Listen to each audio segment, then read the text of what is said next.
Você já pensou na importância do desenvolvimento de líderes, sejam eles familiares ou não, para o seu negócio?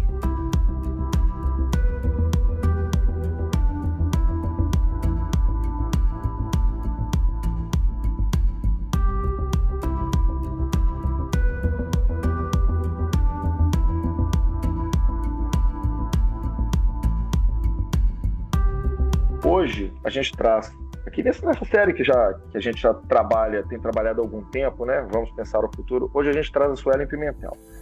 A Suelen, ela é psicóloga e faz um trabalho super interessante e que eu conheci pelos olhos de outra pessoa, que é o Zé Augusto, um cliente, amigo, sócio nosso da Macampo. Ela vive em Formosa e faz ali na região um trabalho muito, muito bacana sobre isso, sobre desenvolvimento de liderança. Antes de conhecê-la pessoalmente, eu estava brincando com ela aqui fora do ar, que eu fiquei stalkeando bastante o Instagram dela, e eu gostei da forma de pensar, eu gostei de movimentos que ela faz, e depois eu tive a oportunidade de ir em Formosa almoçar com ela, e enfim, a conversa foi muito boa, e por isso que eu convidei, e eu já te agradeço de imediato de ter aceitado esse convite.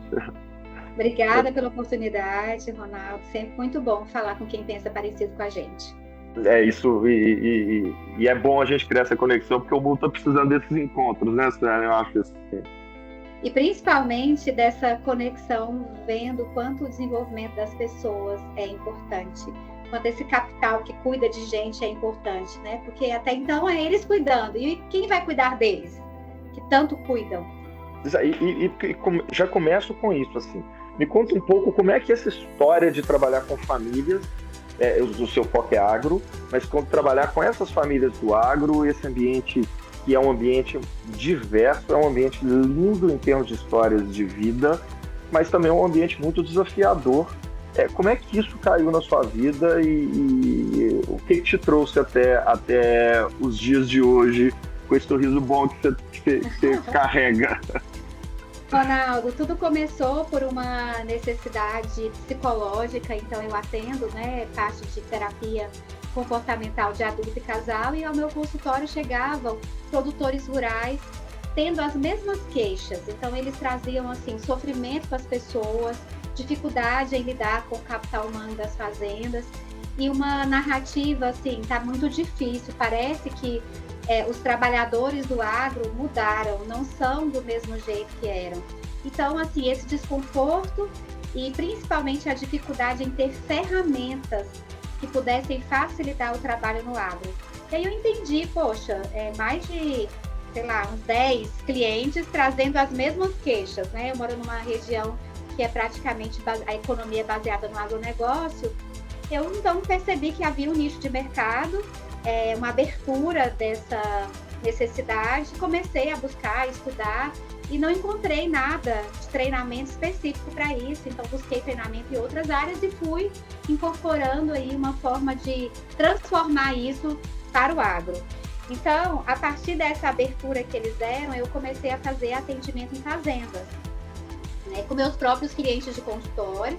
E aí fui formatando um trabalho que vai desde as lideranças das fazendas aos próprios sucessores, né? Muitos são empresas familiares, até hoje os colaboradores que também lidam com operadores e outros cargos. Então, para minha grande alegria, eu estava no lugar certo na hora certa, e aí tudo fluiu bem. E assim, como que você enxerga já com sua experiência, né? Você não começou hoje. Já com sua experiência, como você enxerga assim, quais são os principais desafios que na prática eles acabam enfrentando? Lógico que tem uma dificuldade de lidar com o capital humano, mas assim, em termos do ambiente intrafamiliar, em termos do ambiente de ligação da família com os seus funcionários, o que você vê de recorrente, de problemas que precisam ser trabalhados? A primeira questão que eu percebi é que os produtores vieram aqui para a nossa região mais ou menos na mesma época, final de 70, começo de 80. E eles vêm com uma dinâmica muito associada a muito trabalho. Então, trabalhar fazenda. E aí, vamos colocar aí na segunda linhagem, quando os filhos vieram, nós estamos diante de um novo modelo, de um novo tempo. E não necessariamente eles estariam dispostos a seguir exatamente as mesmas regras e as mesmas atividades que os pais faziam. Então, hoje o filho ele já viaja mais, ele se permite mais, e isso para o pai era um cunho bastante desafiador. Então, ali já havia uma disparidade de pensamento, uma forma diferente de ver, né? E, consequentemente, a necessidade de edificar ali um processo sucessório que fosse seguro, né? O pai tem a necessidade da segurança para que possa, assim, conseguir passar para as novas gerações baseado em evidências. Ele precisa ter isso vivenciado na fazenda. E aí, quando a gente parte dessa visão dos filhos, praticamente todas as fazendas que já tem aí uns 10 anos que eu estou atuando no agro, que eu comecei, quem primeiro abriu a porta foram os sucessores. Né? Então, isso eu classifico assim como muito importante, de que essa linhagem dos sucessores estão muito mais atentos a quanto é necessário desenvolver a parte humana, como é importante novas metodologias, novas ferramentas. E eu gosto de usar um exemplo que traz assim bastante evidência do que eu estou te falando. Hoje, quando a gente pensa numa fazenda aí de 1.000 hectares, vamos jogar aí um número mais simples, assim, um número menor, 1.000 hectares de lavoura para sequeiro. Então, nós teríamos aí um capital tecnológico, maquinário de mais ou menos 15 a 20 milhões de reais para atuar e gerar segurança nos manejos do campo. E aí, eu perguntei para um produtor, quanto que você investe nas pessoas que vão lidar com esse maquinário? Por exemplo, uma colheitadeira de ponta hoje, ela vai de 4 a 6 milhões de reais. Quanto que você desenvolveu essa pessoa que vai fazer, né, essa operação dessa máquina para te dar um resultado que você espera? Então, havia ali uma discrepância no que investia em partes tecnológicas, insumos, o que é muito importante, né? E a gente sentia essa necessidade muito, vamos colocar, distante do que investiam nas pessoas que faziam todo esse capital girar. E aí eu perguntei para esse produtor, eu achei muito interessante, que carro que você anda hoje? Quem dirige ele? No máximo minha esposa, e olha lá. E a máquina de 6 milhões, não necessariamente eu tenho a melhor pessoa, a pessoa com as ferramentas necessárias para operar. E também o líder que controla todas essas pessoas. Então, havia ali, né, eu acredito, um repertório muito necessário de ser desenvolvido e principalmente trazer variabilidade, porque é tudo muito previsível, é tudo do mesmo jeito sempre. Então, foi aí que eu estruturei essa forma de trabalho para gerar um pouco mais de conforto para os produtores na parte de gestão de pessoas. E os trabalhos que você implementou, estou dizendo, obviamente, estou remontando lá os primeiros trabalhos e tudo, você acha que houve uma percepção rápida de progresso, de entrega, de agregação de valor para eles? Quer dizer, você fala, os sucessores tiveram que convencer os sucedidos, os pais, da geração fundadora, a geração que veio. E você acha que, após esse convencimento, o trabalho que você implementa com metodologia, com estrutura, com ciência, eu gosto de agregar outras palavras, com proximidade, com carinho, você acha que isso retornou de uma forma muito evidente, muito rápida e perceptível para esses fundadores? Quando eu fui fechar o segundo contrato há 7 anos atrás com uma família, o proprietário falou assim para mim, Suelen, o meu filho está trazendo você, eu quero dar oportunidade, vou escutar o que ele está dizendo e eu vou fazer um contrato com você temporário. Você mostra o seu serviço e aí, se der certo, a gente continua. Então, aquele desafio foi muito importante porque eu senti que, assim, havia necessidade, mas não via a comprovação. Isso vai ser eficaz? Isso vai trazer um resultado que fará a diferença para o meu negócio? E a gente está junto há 7 anos. Então, eu gosto muito da sua perspectiva humanizada, Ronaldo. Então, assim, quando a gente fala de conexão, a gente fala de empatia, a gente fala de acolhimento, a gente fala em tratar essas pessoas com ferramentas que sejam muito eficazes para gerar aí um trabalho mais humano e mais próximo eu gosto muito dessa frase, no trato com um ser humano, seja também outro ser humano. Então, isso faz com que até o clima organizacional fique diferente, que a gente tenha metas muito mais atingidas enquanto objetivos e principalmente pessoas que trabalham mais felizes, porque isso determina enraizamento. A pessoa, o colaborador ficar ali na fazenda há muitos anos. É o que eu ia dizer. E nesses tempos que eu rodo bastante, e você também tem uma experiência e aí na região, você sabe disso também, nesses tempos que, no começo da sua fala, inclusive, que está tão difícil lidar com o capital humano, e cada vez que passa é mais difícil achar essas pessoas para trabalhar. Eu imagino que seu trabalho também consiga, que este tipo de trabalho consiga diminuir bastante o turnover. Com certeza, com certeza. E essa é uma forma bem interessante de compreender os indicadores, né? Como que é o indicador de uma psicóloga na fazenda? Então, certamente, o turnover é um dos exemplos que a gente pode trazer. Além do que, Ronaldo, eu gosto muito da perspectiva da gente pensar em não só salário como reforço. Já foi a época em que dinheiro, que é um reforço arbitrário, controla 100% do comportamento das pessoas. Um exemplo bem bacana imagina que então a gente contrata ali um gerente para lidar com a fazenda e ele seja excelente operacional, tem uma bagagem técnica formidável, entende muito de maquinário, dos processos operacionais, e ele não tem habilidade para lidar com pessoas. Hoje, esse cara já teria muita dificuldade em entrar no mercado por conta da necessidade que nós percebemos assim, tá? E as pessoas, hoje elas são consideradas tão importantes quanto os insumos, os maquinários e tudo que tem para comprar uma fazenda. Então, sem sombra de dúvidas, né? O trabalho ele pode ser mensurado pela continuidade e enraizamento, eu até digo contingências de pertencimento. Né? Isso faz com que o que é mais difícil hoje não é comprar máquina, não é investir em insumos, é sim ter pessoas com capacidade para executar e fazer o negócio crescer. E investir em formação de gente. Aí, né, a gente estava começando a falar sobre treinamentos, né? É muito, assim, incomum ainda esse reforçar o dar o treinamento, investir na liderança, né? Trazer, assim, vamos pensar numa caixa de ferramentas. Então, a gente tem uma caixa ali com várias ferramentas para pescar. Então, né, eu tenho iscas, tenho alicates, enfim, vários recursos que facilitem eu pescar. Então, vamos tentar pegar uma caixa de ferramentas que tragam ali várias estruturas para lidar com gente. Será que esse gerente que cuida aí de uma enorme quantidade de pessoas, ele tem ferramentas para lidar com pessoas diferentes? Hoje nós temos aí necessidades de feedbacks, né? Quanto mais, melhor, do jeito que você conseguir ter a cultura do elogio, observar quando puder elogiar, saber quando fazer o positivo, saber quando fazer o corretivo, como fazer, quais palavras, quais termos de conexão. Então, tudo isso são coisas que poucas pessoas estão ferramentadas. E, assim, eu já... Quando você começou a me contar a sua história, né, no almoço que eu até falei ali, começou o pessoal indo no meu consultório. Eu já achei, eu sou um cara que, eu costumo, você pega a palestra que eu já dei antigamente, e eu falo que eu sou formado em Direito, eu falo que a principal especialização que eu fiz até hoje na minha vida foi fazer terapia.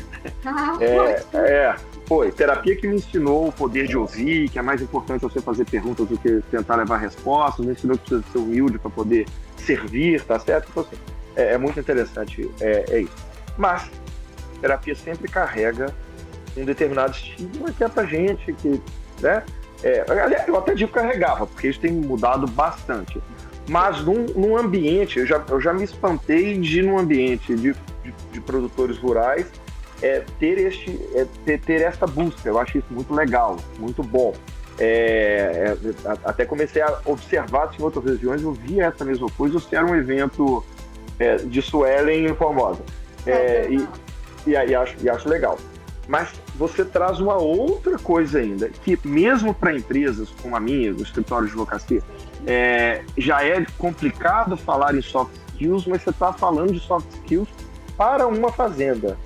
É muito interessante ver essa quebra de paradigma, essa evolução, essa sofisticação no lidar com pessoas. Como que é isso? Sabe assim, como que foi a recepção disso? Gente, olha, o camarada já entende agronomia, mas agora ele também precisa de entender de espírito de equipe. Eu preciso trabalhar com ele viés cognitivo, eu preciso trabalhar com ele feedback, eu preciso trabalhar com poder de escuta. Como que é isso? Quando você chega assim, vamos trabalhar conceito de escuta ativa, né? Então, a primeira raiz de tudo isso, certamente, é o vínculo. É eles entenderem que a minha presença acrescenta.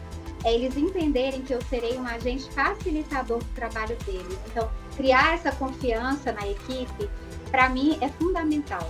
Porque aí tudo vem como consequência, né?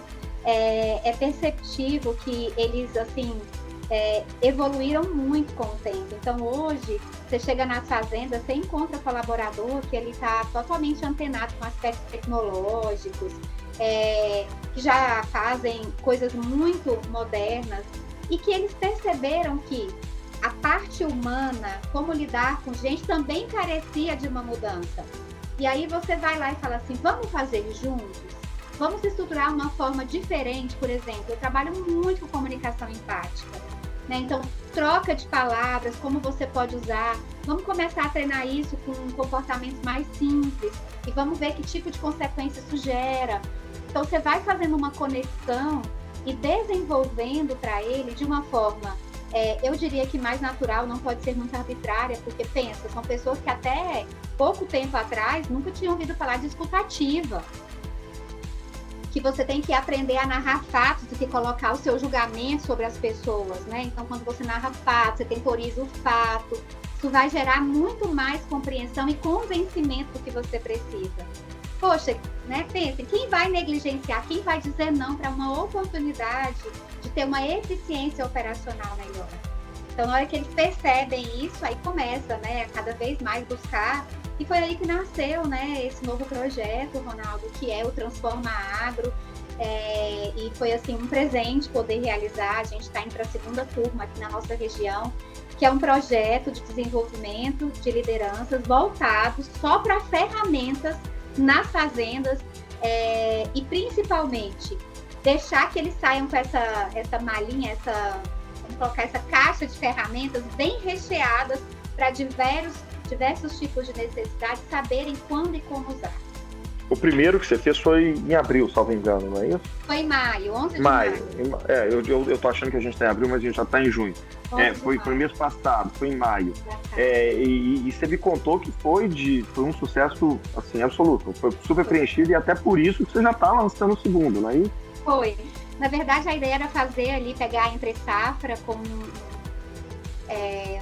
tempo legal, né, para poder não impactar o trabalho das fazendas e oportunizar esse momento do Transforma Agro. A ideia realmente é trazer tudo que de melhor nós temos na psicologia comportamental, na comunicação empática, nos métodos de feedback, formatar isso de uma maneira que fique simples e aplicável para a fazenda. Os feedbacks que você teve do curso foram legais? Você acha que você conseguiu atingir esse objetivo?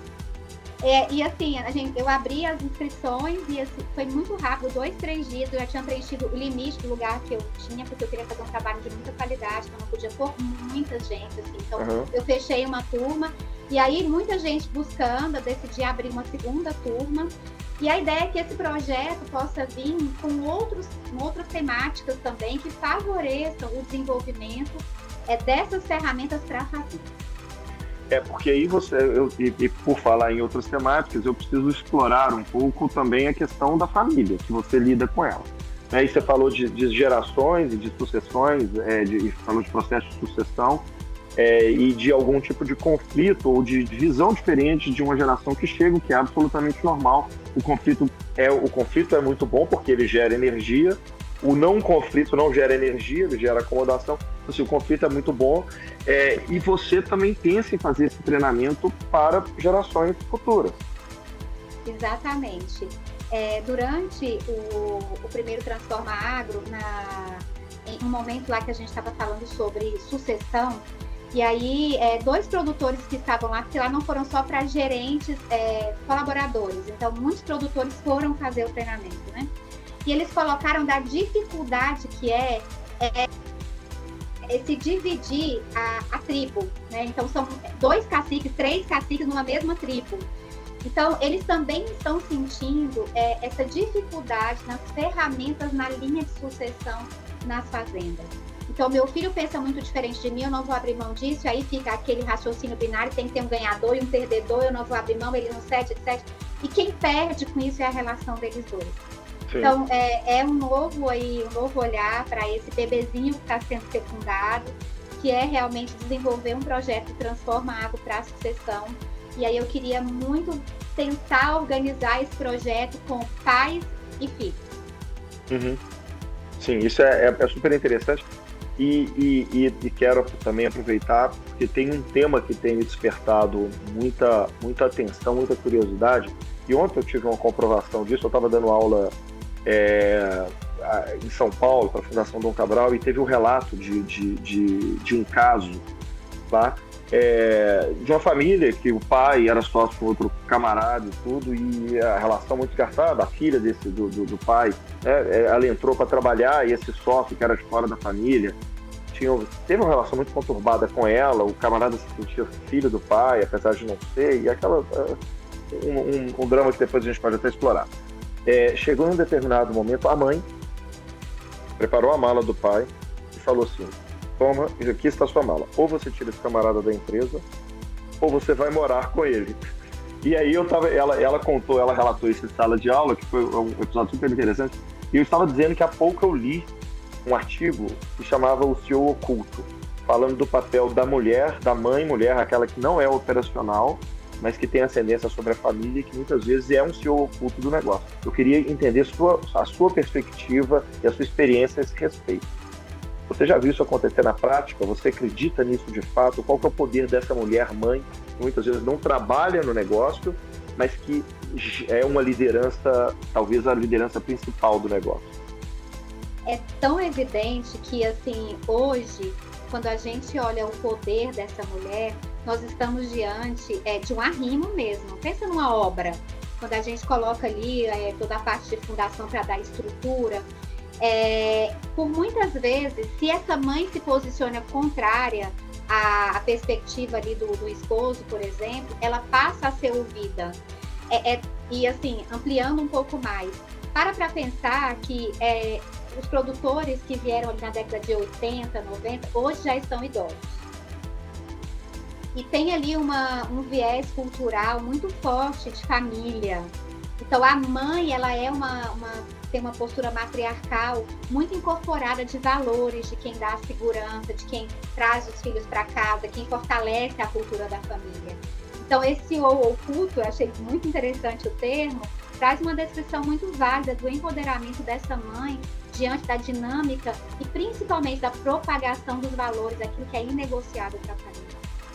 E me parece que agora, e a gente assiste esse movimento de uma forma muito soberba, com muita não é soberbo de uma forma esplêndida, eu acho, que essa história dessas mulheres do agro estarem se associando, estarem buscando um determinado protagonismo, aí eu digo até um protagonismo, eu não sei nem se é redundante, mas um protagonismo explícito nessas operações. Isso é muito legal, não é, Célia? Eu acho que eu capto isso e, quer dizer, nem precisa de captar, porque isso agora está em todas as manchetes, né? As mulheres estão invadindo, de fato, o agro, e parece que isso é uma coisa muito legal, né? É uma evolução muito boa que a gente está vendo. Eu vejo isso com muita esperança, não sei você. E é uma esperança associada à mudança de paradigma. A mulher deixa de ser hoje aquela que é competente na dinâmica de ser mãe, de ser gestora do lar e está associado a uma dinâmica mais envoltória com a família e passa a ser protagonista de decisões extremamente relevantes e gerindo fazendas. Então a gente já tem hoje, eu acompanho uma família que são só sucessoras e assim, trazendo uma cultura e praticando o que o pai ensinou, seja no campo ou seja no administrativo. Então a mulher, ela pode atuar como protagonismo no agro aonde ela quiser, porque há espaço para todos os focos, sabe, Ronaldo? Eu não acho que hoje a mulher tem um espaço apenas em administrativo e financeiro. Nós já vemos hoje agrônomas atuantes no campo. No campo, claro, bastante. E quando eu falo da questão nem administrativa e financeira, mas eu falo mais da questão estratégica, é porque eu acho que junto com esse protagonismo da mulher vem uma coisa que você disse, que é um alinhamento quase que astral assim, dos valores de família com os valores da empresa. Que nunca deveriam ser dissociados, mas parece que antes não se conversava a respeito. E cada vez que passa, a gente está em várias famílias e a gente vê esses valores se encontrando. E me parece que isso é muito legal, porque a gente está falando uma veia de propósito. E para pensar que elas, além de toda a dimensão da família, do vínculo, vamos falar do amor, da necessidade de ter ali a família unida, elas também entenderam que o movimento é favorável à atuação, ao protagonismo. Eu não preciso agora mais estar numa posição de não ser protagonista, não ser atuante. Muito interessante, e hoje nós temos aqui na nossa região, praticamente todas as famílias que eu atendo, uma das líderes, uma das sucessoras, uma das que assume, todas têm mulher. E acho que uma coisa interessante também é que a resistência não está muito presente mais, não é? Que antes era, estou falando de coisas de 10 anos atrás, você tinha uma resistência disso, a gente poderia até chamar de machismo. Eu acho que isso tem diminuído consideravelmente. Estou dizendo assim, da mulher assumir esse protagonismo, eu acho que tem enfrentado pouca resistência a respeito. Aliás, eu acho até que tem enfrentado um convite, venha. Sabe? Não sei se você pensa igual. E as empresas, inclusive aí vamos falar de empresas de insumos, químicos, enfim, também estão tendo um movimento muito legal de reunir mulheres para falar de assuntos do agro. Nós temos congressos no Brasil só voltados para mulheres no agro. Então, olha como a gente está tendo aí uma expressividade bacana e que nós não devemos perder a oportunidade. É isso aí. Sueli, eu acho que a gente já bateu um primeiro papo interessante. Eu estava te falando, assim, essa história do desenvolvimento de pessoas, eu acho que precisa ser muito mais conversado. Acho que o trabalho que você está fazendo é muito legal. Estou louco para... Hoje eu falei, estou doido para trombar contigo. A gente até trombou em alguns clientes, mas eu, particularmente, não. Foram outras pessoas daqui, mas eu, pessoalmente, estou muito doido para trombar contigo. Trombar, eles falam que não é uma expressão muito boa, não, mas para estar... para estar com você algum cliente, porque eu estou muito curioso para ver o reflexo nas famílias desse seu trabalho. Porque eu acho que no final das contas, quando você tem conseguido despertar nas famílias a necessidade de cuidar dessas pessoas, mas isso sempre reverte para a própria família, para o bem-estar da própria família, para a altivez da própria família, para o compromisso da própria família com a sociedade. Eu acho que isso sempre faz muito bem, isso gera felicidade para essas famílias, eu acredito, né? E lembra, né, ao cuidar de pessoas, também olha as necessidades humanas dela que precisam ser atendidas, né? É um convite, sabe? Eu quero aproveitar essa oportunidade, convidar o agro inteiro para abrir a cabeça, para tratar as pessoas não só como colaboradores ativos no operacional, de pessoas felizes, que trabalham, que tem lá o seu salário no final do mês e que também tem ali uma envoltura de reforços, clima organizacional bacana, plano de cargos e salários, todas essas nuances que fazem ele se sentir mais pertencente, ele também possa receber treinamento, ele possa ser exposto a novos mecanismos de aprendizado, porque é muito comum a gente ouvir o produtor reclamando, mas não atende a minha necessidade, não faz. E que tipo de treinamento você deu para ele? Aí eles comentam, né? Se eu der treinamento e ele sair, eu falei, e se você não der e ele ficar? Né? Finalizo aqui a nossa conversa, trazendo essa reflexão, e muito obrigada pela oportunidade, estou aqui sempre de portas abertas para a gente conversar, sempre um prazer. Legal, eu que agradeço bastante o seu tempo, a sua disposição e principalmente a generosidade de você compartilhar tanto o seu conhecimento, mas principalmente a sua experiência e o seu bom coração. Eu acho que isso hoje é fundamental, né? Como eu sempre digo, o que a gente tem tentado fazer com esse episódio, com essa série aqui, sempre é a história do vamos pensar o futuro. E nunca foi tão importante pensarmos o futuro, porque o futuro a gente vai construir. E a gente precisa dividir para multiplicar. Então, dividindo o conhecimento, a gente multiplica mais pessoas pensando e sendo influenciadas pela nossa forma de ver o mundo do agro. Maravilha. Muito obrigado. Bacana, Ronaldo. Até a próxima, pessoal. Até.